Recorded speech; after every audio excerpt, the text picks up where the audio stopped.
Welcome to slow and study educational YouTube channel. வணக்கம் friends. இந்த வீடியோவில் நம்ம UGC net 2022 11th July 2022 shift 1ல் கண்டக்ட் பண்ணின பேப்பர் 1 கொஸ்டின் பேப்பர்லேருந்து கம்யூனிகேஷன் யூனிட் இருக்குல்ல, அதில் இருக்கக்கூடிய பார்ட் 3 வீடியோவை நம்ம வந்து பார்க்குறோம். இதில் இந்த வீடியோ பார்க்கலாம். Question number 1. One of the characteristics of oral communication system is that it is characteristics கேட்டிருக்காங்க. oral communications, mediator, point to point, impersonal, noise ladder. இதில் என்ன சொல்லி பார்க்கலாம், ஸ்லைட் பார்த்தலாம். அதாவது ஓரல் கம்யூனிகேஷன்னா அது பாயிண்ட் டு பாயிண்ட், அதனுடைய இன்னொரு name face to face conversation. இதுதான் வந்து பாயிண்ட் டு பாயிண்ட் அப்படின்னு சொல்லக்கூடாது. தென் ஃபோனாக இருந்தாலும் டைரக்ட் ரிப்ளை வந்து வரக்கூடியது. ப்ராசஸ் ஆஃப் எக்ஸ்சேஞ்சிங், ஓரல் கம்யூனிகேஷனாலே எக்ஸ்சேஞ்சிங் இன்ஃபர்மேஷன் மெசேஜ் வந்து ஸ்போக்கன் வேர்ட்ஸில் வந்து இருக்கணும். அதுதான் வந்து ஓரல் கம்யூனிகேஷன்ஸ். அதாவது சென்டர் அண்ட் ரிசீவர் மெசேஜை வந்து சென்டர் கன்வே பண்ணுறாங்க. எப்படி ஸ்பீச் வேர்ட்ஸ் அதில் வந்து கன்வே பண்ண போகிறாங்க. ரிசீவர் அதை கேட்டு இன்டர்ப்ரெட் பண்ணி அந்த மெசேஜை வந்து காது கொடுத்து கேட்டு இன்டர்ப்ரெட் பண்ண போகிறாரு. அதுதான் வந்து ஓரல் கம்யூனிகேஷன்ஸ். இது வந்து நிறைய விதத்தில் வந்து நடக்கக்கூடியது. அதாவது ஃபோன் கால், டைரக்ட் இப்படி இருக்கக்கூடிய face to face conversations, phone call, video conference, Google meet, இந்த மாதிரி எல்லாத்துலேயுமே நடக்கக்கூடியது. வாய்ஸ் வந்து வேர்ட்ஸ் இருக்கக்கூடிய எல்லாமே வந்து ஓரல் கம்யூனிகேஷன் சொல்லக்கூடியது. இப்போ இருக்கக்கூடிய நம்மளோட இதில் ஒன் ஆஃப் த கேரக்டரிஸ்டிக் கேட்டிருக்காங்க. அது பாயிண்ட் டு பாயிண்ட், அதாவது direct exchange between two people அல்லது small group with clear sender and receiver. சென்டரும் ரிசீவரும் இருப்பாங்க, வேர்ட்ஸில் இருக்கக்கூடியது. Oral communications sender and receiver வந்து டைரக்ட் கம்யூனிகேட் பண்ணுவாங்க ஒருத்தருக்கு ஒருத்தர். மற்ற கம்யூனிகேஷன்ஸில் வந்து மல்டிபிள் பார்ட்டிஸ் இன்டர்மீடியட்ஸ் இருப்பாங்க. இப்போ ரிட்டன் கம்யூனிகேஷன்ஸாக இருந்தாலும் எல்லாமே இன்னும் ஒருத்தங்க இடையில வந்து இருந்து அவங்க கொண்டுட்டு போய் ரிட்டன் லெட்டராக இருந்தாலும் எதாக இருந்தாலும் அடுத்து இன்னொருத்தங்க மூலமாக இல்லை இன்டர்மீடியட்ஸ்ன்னு சொல்லக்கூடியது. மெயில் அனுப்புகிறோம்னா அதுக்கு ஒரு இன்டர்மீடியட்ஸ் இருக்கக்கூடியது. இந்த மாதிரி இருக்கும். ஆனால் ஓரல் கம்யூனிகேஷன்ஸ் மட்டும்தான் டைரக்ட் கம்யூனிகேஷன்ஸ் பண்ணக்கூடியது. ஸோ நம்மளுடைய answer option number 2, point to point அப்படிங்கிறது தான் வந்து characteristics. Second question, which of the following elements are needed for completion of classroom communications? எந்த எலமெண்ட்ஸ் எல்லாம் நமக்கு தேவை needed for classroom கம்யூனிகேஷனை கம்ப்ளீட் பண்ணுறதுக்கு அப்படின்னு சொல்லியிருக்காங்க. Source, noise, content, receiver, feedback. இதில் எதெல்லாம் நமக்கு தேவை? ஸோ நம்ம வந்து இங்கே பார்த்துட்டு வந்துடும். கிளாஸ் ரூம் கம்யூனிகேஷன் டீச்சர்ஸ் பண்ணக்கூடியது. அதாவது என்ன இருக்கணுமோ, occurs centre to convey the message. Centre யார், டீச்சர்ஸோ இல்லை இவங்களோ இருப்போம். நம்ம ஒரு மெசேஜ் வந்து கன்வே பண்ணக்கூடியது. கிளியர் மெசேஜ் அல்லது கண்டென்ட் அது இருக்கணும். ரிசீவர்ஸ் அங்கே இன்டர்ப்ரெட் பண்ணக்கூடிய ரிசீவர் இருக்கணும். அதாவது இதில் வந்து கிளாஸ் ரூம் கம்யூனிகேஷனில் நம்ம பார்த்தோம்னா சோர்ஸாக இருக்கக்கூடியவங்க டீச்சர், இன்ஸ்ட்ரக்ஷன் வந்து மெத்தடு, தென் மெசேஜ் வந்து டீச் பண்ணக்கூடியது தான் மெசேஜை நம்ம சொல்கிறோம். அப்புறம் ரிசீவர், ஸ்டூடெண்ட்ஸ் வந்து ரிசீவராக இருக்காங்க. அவங்க வந்து நமக்கு ஃபீட்பேக் கொடுக்குறாங்க. இந்த எல்லா இடத்துலையுமே வந்து நாய்ஸ் வந்து இருக்கக்கூடியதாக இருக்கும். நாய்ஸ் வந்து அல்லது இன்டர்ஃபரன்ஸஸ் சொல்லக்கூடியது affect the clarity of the message. Noise எப்பவுமே வந்து அஃபெக்ட் பண்ணுமே தவிர்த்து அது நமக்கு கம்யூனிகேஷன்ஸ்க்கு தேவை கிடையாது. அது வந்து என்ன சொல்ல, பேரியர்ஸ், கம்யூனிகேஷன் பேரியர்ஸ் ஏற்படுறதுக்கு காரணமாக இருக்கக்கூடியதாக இருக்கும். நாய்ஸ் வந்து கம்யூனிகேஷனை அஃபெக்ட் பண்ணும். அதாவது எக்ஸ்டர்னல் டிஸ்ட்ராக்ஷன்ஸ் அப்படி இருக்கக்கூடியது, பேக்ரவுண்ட் நாய்ஸ், அப்புறம் இன்டர்னல் டிஸ்ட்ராக்ஷன்ஸ் சொல்லக்கூடியது எல்லாமே வந்து இந்த நாய்ஸ்குள்ளே வந்து இருக்கும். ஸோ நமக்கு நாய்ஸ் தேவையில்லை, நாய்ஸ் இல்லாத எல்லாமே வேணும். நம்மளுடைய கொஸ்டினில் பார்த்தா சோர்ஸ் டீச்சர் அவங்க வேணும், கண்டென்ட் அந்த லெசன் கண்டென்ட் இருக்கணும், ரிசீவர் ஸ்டூடெண்ட்ஸ் இருப்பாங்க, அவங்க ஃபீட்பேக் பண்ணுவாங்க. ஆனால் நாய்ஸ் வந்து இருக்கக்கூடாது. நமக்கு அப்போ ஆப்ஷன் ACDE அது ஆப்ஷன் நம்பர் 3 ஆன்சர் என்னுடைய.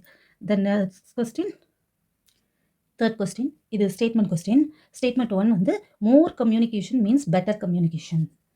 இந்த ஸ்டேட்மெண்ட் ரைட்டா அப்படி பார்க்கலாம். Closely related persons do not have communication needs. அதாவது do not have communication needsன்னு கொடுத்துருக்காங்க, நோட் பண்ணிக்கணும். இது மோர் கம்யூனிகேஷன் மீன் பெட்டர் கம்யூனிகேஷன் கொடுத்துருக்காங்க. இது ரெண்டு ரைட்டாக பார்க்க ஸ்லைட் பார்த்துட்டு வந்துடலாம். அதாவது எஃபெக்டிவ் கம்யூனிகேஷனில் வந்து கம்யூனிகேஷன்கிறதே ஒரு காம்ப்ளெக்ஸ் ப்ராசஸாக இருக்கக்கூடியது தான். அது நம்ம என்னுடைய இன்ஃபர்மேஷன்ஸ் அண்ட் ஐடியாஸ், எமோஷன்ஸ் இது எல்லாத்தையுமே வந்து நம்ம ஷேர் பண்ண போகிறோம். அதுதான் கம்யூனிகேஷன் சொல்லக்கூடியது. இப்போ எஃபெக்டிவ் கம்யூனிகேஷன்ஸ் இருக்கணும்னா அது வந்து குவாலிட்டி அண்ட் குவான்டிட்டி ரெண்டுலேயுமே வந்து ஒரு எனஃப் அளவுக்கு இருக்கணும். அப்படி இருக்கக்கூடியது எக்ஸஸாவோ இல்லை அன்னெசரியாவோ கம்யூனிகேஷன் நிறைய ஒரு மேட்டரையே ஜப் மட்டும் எடுத்து சொல்லிக்கிட்டே இருந்தேன்னு வச்சுக்கோங்க, அதில் வந்து குவாலிட்டி இல்லாமல் போகிறதுக்கு நிறைய சான்சஸ் இருக்கிறது. நிறைய ஒரு விஷயத்தை சொல்கிறேன் பெர்லன்னு சொல்லிக்கிட்டே இருந்தோம்னா அதில் குவாலிட்டி இல்லாமல் போகும்னா, ஏன்னா அதுக்கு நிறைய காரணங்கள் இருக்கும். இன்டராக்ட் பண்ணக்கூடியது, அந்த மெசேஜில் இருக்கக்கூடிய பெரிஸ் வர்றதுக்கு, நாய்ஸ் ஏற்படுறதுக்கு இப்படி நிறைய காரணங்கள் வந்து அதுக்குள்ளே வந்து அப்புறமா மிஸ் அண்டர்ஸ்டாண்டிங், கன்ஃபியூஷன்ஸ் இதெல்லாமே வரக்கூடியதாக இருக்கணும். ஸோ நிறைய குவான்டிட்டியில் அனுப்பும்போது குவாலிட்டி கம்மியாயிடும் அந்த மெசேஜினுடையது. அதனால மோர் கம்யூனிகேஷன்ஸ் பெட்டர் கம்யூனிகேஷன் அப்படின்னு சொன்ன நம்மளுடைய இது வந்து ராங் இந்த statement. Then next, communication is are essential part of any relationship. க்ளோஸாக இருந்தாலும் தூரமாக இருந்தாலும் எந்த ரிலேஷன்ஸாக இருந்தாலும் கம்யூனிகேஷன் வந்து எசென்ஷியல் பார்ட்டு. அப்படி இருக்கக்கூடியது எஃபெக்டிவ் கம்யூனிகேஷன்ஸ்க்கு வந்து க்ளோஸ் ரிலேஷன்ஷிப்லையும் ரொம்ப முக்கியமாக இருக்கக்கூடியது. பிகாஸ் அது வந்து ஒரு ட்ரஸ்ட் ஏற்படுத்தும், கான்ஃப்ளிக்ட், மிஸ் அண்டர்ஸ்டாண்டிங் இது எல்லாத்தையுமே வந்து குறைத்து ஒரு நல்ல ஒரு கனெக்ஷன்ஸ் ஏற்படுறதுக்கு அந்த ரிலேஷன்ஷிப்பும் ஹெல்ப்பாக தான் இருக்கும். ஆனால் டூ நாட் கொடுத்துருக்காங்க நம்மளுடைய கொஸ்டினில். Do not have communication needs அப்படின்னு கொடுத்துருக்காங்க க்ளோஸ்லி ரிலேட்டட் பர்சன்ஸ். ஸோ இந்த ஸ்டேட்மெண்ட்டுமே நமக்கு wrong. So both 1 and statement 2 false. Option number 2 இதனுடைய answer. The next question number 4. The sequential order of most communication element is. இதுக்கு முன்னாடி பார்த்தோம் ஒரு கொஸ்டின் செகண்டில் கிளாஸ் ரூம் கம்யூனிகேஷன் அதனுடைய பார்த்தோம். இப்போ வந்து கம்யூனிகேஷன் மாஸ் கம்யூனிகேஷனோட பார்க்குறோம். Source and encoder, message, medium, decoder, feedback. இதில் சீக்வன்ஸ் தான் கேட்டிருக்காங்க. ஸோ அதனுடைய மாஸ் கம்யூனிகேஷன் சீக்வன்ஸ் பார்த்துட்டு இருந்தேன். மாஸ் கம்யூனிகேஷன் எலமெண்ட்ஸ் அப்படின்னு சொன்னோம்னா இதுலேயும் வந்து சென்டர், என்கோடிங், இங்கே இருக்கக்கூடியது பாருங்கள் என்கோடிங், அப்புறம் மெசேஜ், அந்த இடத்துல இருக்கக்கூடிய அந்த சேனல், அப்புறம் டீகோட் வாங்கிக்கிட்டவங்க டீகோட் பண்ண பின்னாடி அவர் ரிசீவராக இருப்பார். திரும்ப ரிசீவர் என்கோடராக மாறி அவருடைய ரிப்ளை கொடுக்கறது தான் ஃபீட்பேக். அதுவும் முன்னாடி இந்த பக்கம் வந்துடும்.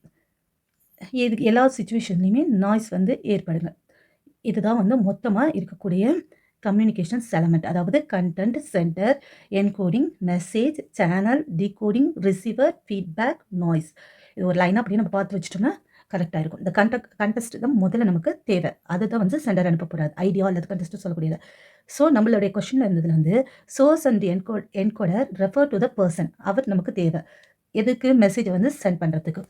ஸோ என்கோட் வந்து message into the format that can be transmitted. அவர் வந்து ஃபர்ஸ்ட்டாக இருக்கக்கூடியவர் ஒரு மெசேஜுக்கு.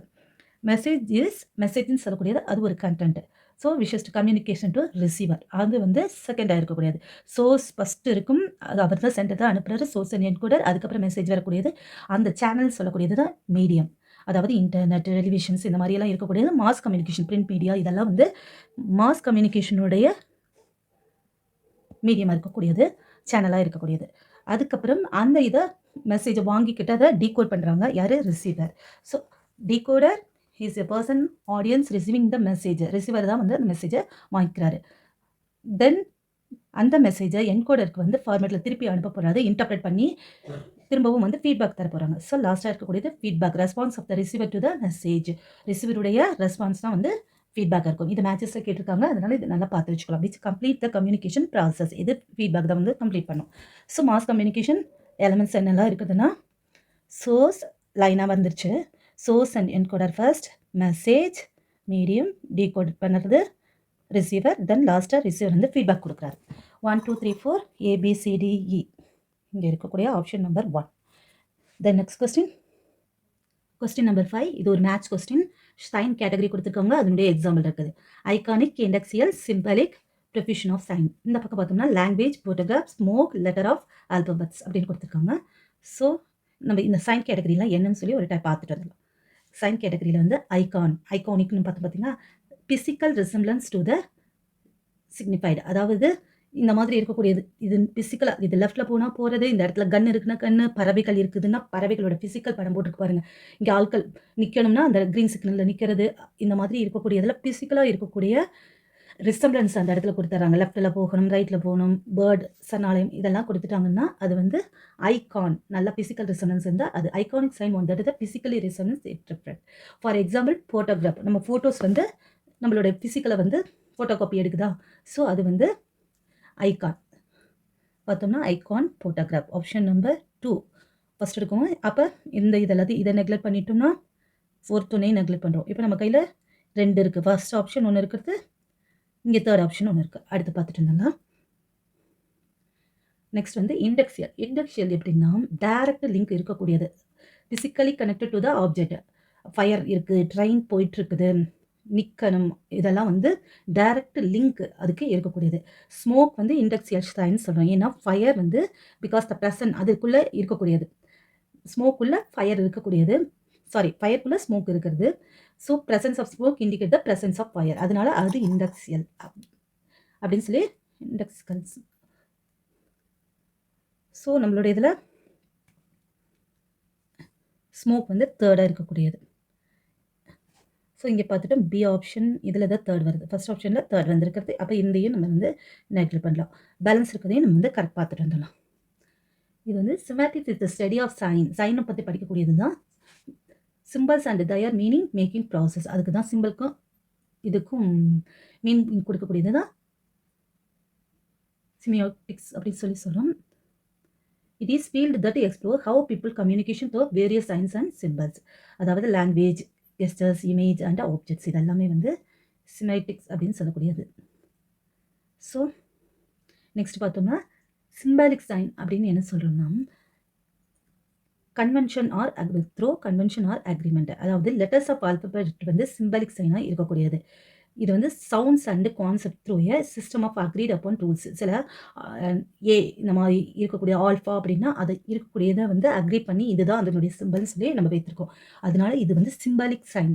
இங்கே இருக்கக்கூடிய சைன்ஸ் எல்லாம் வந்து அக்ரி பண்ணி அக்செப்ட் பண்ணி அந்த நம்ம வந்து இதுதான் அப்படின்னு சொல்லி சில ரூல்ஸ் அண்ட் ரெகுலேஷன்ஸ் எல்லாம் வச்சு நம்ம இதை வச்சிருக்கிறதுனால இது சிம்பாலிக் சைன் சொல்லக்கூடியது.